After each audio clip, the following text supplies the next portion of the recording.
آج آپ ارادہ کریں گے تو 25 سال بعد جا کے نتیجہ نکلے گا. سمجھ میں آ رہی بات؟ آپ نے اپنے علاقے کو بنانا ہے, آپ نے اپنے محلے کو بنانا ہے, آپ نے دیکھنا ہے کہ یہ ٹوٹا ہوا ہے تو کیوں ٹوٹا ہوا ہے, میں نہیں ٹوٹا رہنے دوں گا, میں اس کو اس طرح برداشت نہیں کروں گا. اگر کوئی کام بے سلیقے سے ہو رہا ہے تو کیوں ہو رہا ہے بے سلیقے سے, یہ سلیقے سے بھی تو ہو سکتا ہے.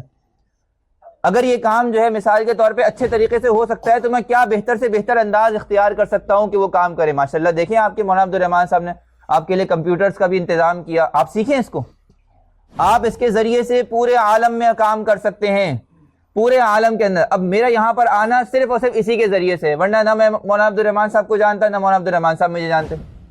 لیکن اللہ تعالیٰ نے اسی کے ذریعے سے علمی ترقی, آج کل کتابیں ساری اس کے اندر آ رہی ہیں, دیگر علوم سارے اس کے اندر آ رہے ہیں, لوگ اس کے اندر آگے بڑھتے ہیں.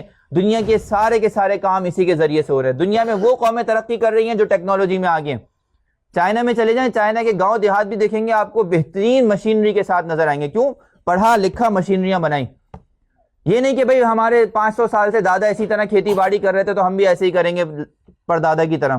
نہیں, اگر وہ اس طرح کر رہے تھے اور 200 کلو گندم نکالتے تھے, میں نیا طریقہ ایجاد کروں گا, میں 2000 کلو نکال کے دکھاؤں گا. سمجھ میں آ رہی بات؟ ایسی مشینری آپ تیار کریں, ایسے چیزیں آپ تیار کریں, ٹیکنالوجی کے اندر آگے بڑھیں, علم میں آگے بڑھیں, لوگوں کی زندگیاں آسان بنیں.